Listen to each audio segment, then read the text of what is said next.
আসসালামু আলাইকুম। কেমন আছেন আপনারা সবাই? আশা করছি আল্লাহর অশেষ রহমতে আপনারা সবাই ভালোই আছেন। আলহামদুলিল্লাহ, আল্লাহ তাআলা আমাদের খুব ভালো রেখেছে।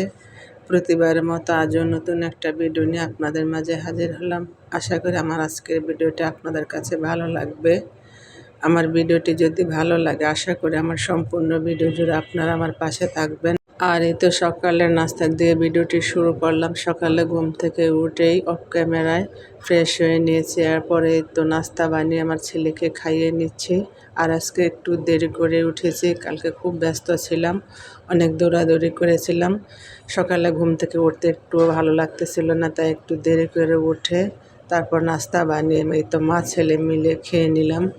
নাস্তা খাইলাম। নাস্তা খাওয়ার পরে কারেন্ট চলে গিয়েছে। আর কারেন্ট চলে যাওয়ার পরে এই তো আবার নিচে গিয়েছি মিটারে কাট ভরার জন্য। আর এখানে হলো মিটারে কাট সিস্টেম।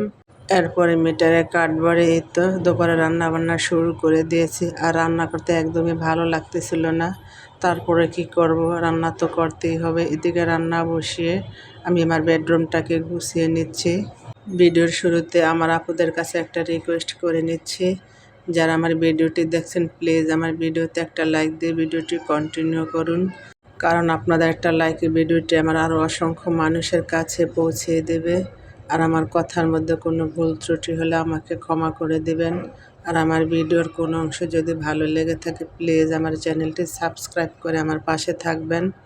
সাথে থাকা বেল বাটনটি ক্লিক করে অল অপশনটি সিলেক্ট করে রাখবেন। যখন কোনো নতুন ভিডিও আপলোড করবার সাথে সাথে নোটিফিকেশন পেয়ে যাবেন, তখন সময় সুযোগ করে আমার ভিডিওটি দেখে নিতে পারবেন।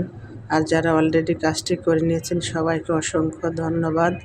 যাই হোক, কথা বলতে বলতে এই তো আমার বেডরুমটাকে গুছিয়ে নিয়েছি। আর এই তো গাছটাকে আমি পরিষ্কার করে নিচ্ছি। আর গাছটার উপরে অনেক ধুলাবালি জমে আছে। আর যেহেতু বাসা এখন রাস্তার ধারে, অনেক ধুলাবালি পড়ে যায়। আবার এখন হলো শীতকাল, শীতকালের কারণে বাসায় অনেক ধুলাবালি আসে, তাই প্রতিদিন এগুলো মুছে পরিষ্কার করা লাগে। আর এই আর্টিফিশিয়াল গাছটা নষ্ট হয়ে গেছে, ডালাপালা ভেঙে গিয়েছে। আর এটার মধ্যে যে পিন মেরেছিল পিনগুলো ছুটে যায়, আমি কয়দিন পর পর ঠিক করি। ঠিক করলো তারপরে এগুলো নেমে যায়। আর আমার ছেলে তো দুষ্টামি করে এগুলা নষ্ট করে ফেলে, ছিঁড়ে ফেলে। আমি কয়দিন পর পর এটাকে ঠিক করে রাখি। যাই হোক, এই তো অনেক কষ্ট করে এটাকে সুন্দর করে দাঁড় করিয়ে রেখেছি। আর এদিকে আমি রান্নাও করতেছি। আর আমি সব সময় বরাবরের মতো চুলায় রান্না বসিয়ে সংসার সমস্ত কাজগুলো করে যাই, তা না হলে অনেক দেরি হয়ে যায়। আর চুলায় রান্না বসে সংসারের কাজগুলো করলে তাড়াতাড়ি হয়ে যায়, এদিকে রান্না হয়, সংসারের কাজগুলো হয়, সময় মতো নামাজ পড়াও যায়। যাই হোক, একটু বুদ্ধি খাটিয়ে কাজ করলে আমরা সহজভাবে কাজগুলো করে নিতে পারি। আর এই তো আমার মাংস কষানো হয়ে গিয়েছে, এর মধ্যে আলু দিয়ে এখন কষিয়ে নিব। এরপরে এই তো আমি পুরো রুমটাকে ঝাড়ু দিয়ে পরিষ্কার করে নিচ্ছি। আর ঝাড়ু দিয়ে পরিষ্কার করার পর আমি রুমটাকে মুছে নিব। আর শীতকালের মধ্যে অনেক ধুলাবালি আসে, আর বাসার ভিতর অনেক ময়লা হয়ে যায়। আর আমার ছেলে দুষ্টামি করে, বাসার ভিতর এত পরিমাণ ধুলাবালি আসে কি বলবো, ধুলাবালির জন্য পাড়াই দেওয়া যায় না। আর একটু পানি লাগলে তো আরও কেদা কেদা হয়ে যায়। আমি সারাদিন ওই বাসা পরিষ্কার করতেই থাকি, ধুলাবালি আর ময়লা। আর আমার কাছে ধুলাবালি একদমই ভালো লাগে না। আর আমার হলো ডাস্ট অ্যালার্জির সমস্যা। শীত আসার আগে আমার অনেক ঠান্ডা লেগে যায়। আর শুধু হাঁচি আসে, কাজ করতে গেলে অনেক হাঁচি আসে, আমি খুব ঠান্ডায় ভুগতেছি।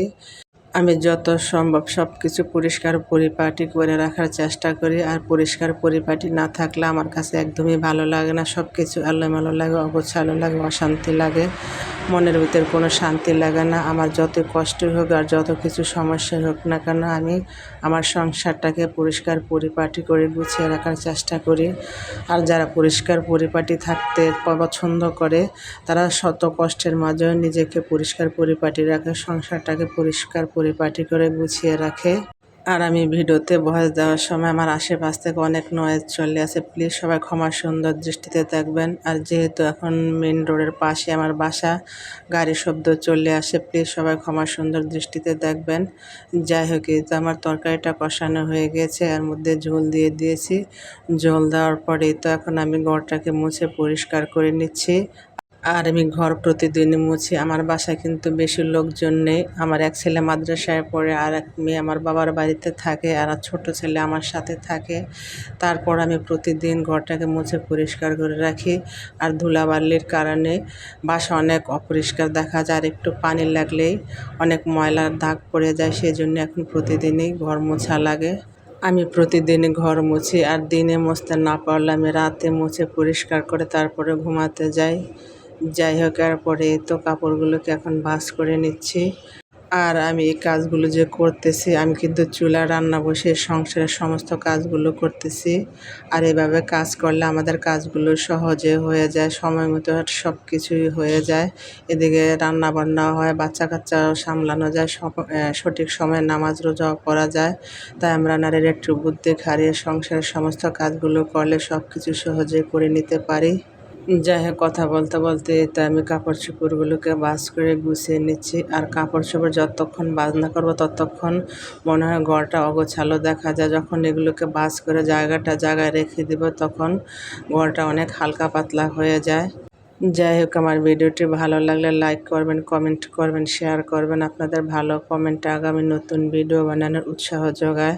আর অনেকে আছেন আমার ভিডিওটি দেখেন কিন্তু ভিডিওতে লাইক দিতে ভুলে যান, প্লিজ অনুরোধ রইল ছোট্ট করে আমার ভিডিওতে একটা লাইক দিয়ে দিবেন। আপনাদের একটা লাইক আমার ভিডিওটা আরও 10 জন মানুষের কাছে পৌঁছে দেয়।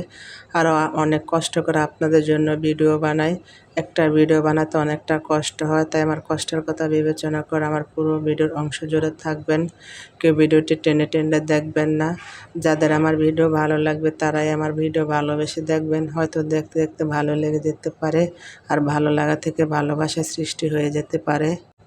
যাই হোক, এটা হলো 2 দিন আগের ভিডিও। আমার ছেলেকে সন্ধ্যার সময় নুডলস নাস্তা খেতে দিয়েছি, আর আমি অফ ক্যামেরায় খেয়ে নিয়েছি, আর আমার ছেলেকে খেতে দিয়েছি। আর আমার ছেলে বলতেছে, আম্মু সস নেই। সস যতক্ষণ বাসায় থাকবে ততক্ষণ আমার ছেলে খেতেই থাকবে, খেয়ে খেয়ে শেষ করে ফেলে এই অবস্থা। যাই হোক, সামনের দিনগুলোর জন্য সবার খুব সুন্দর ও মঙ্গলময় হয়, সে দোয়া সবসময় থাকবে। সেই দোয়া এবং ভালোবাসা নিয়ে আজকের ভিডিওটা এখানে শেষ করে দিই। সেই পর্যন্ত আপনারা ভালো থাকবেন, সুস্থ থাকবেন, নিজেদের খেয়াল রাখবেন।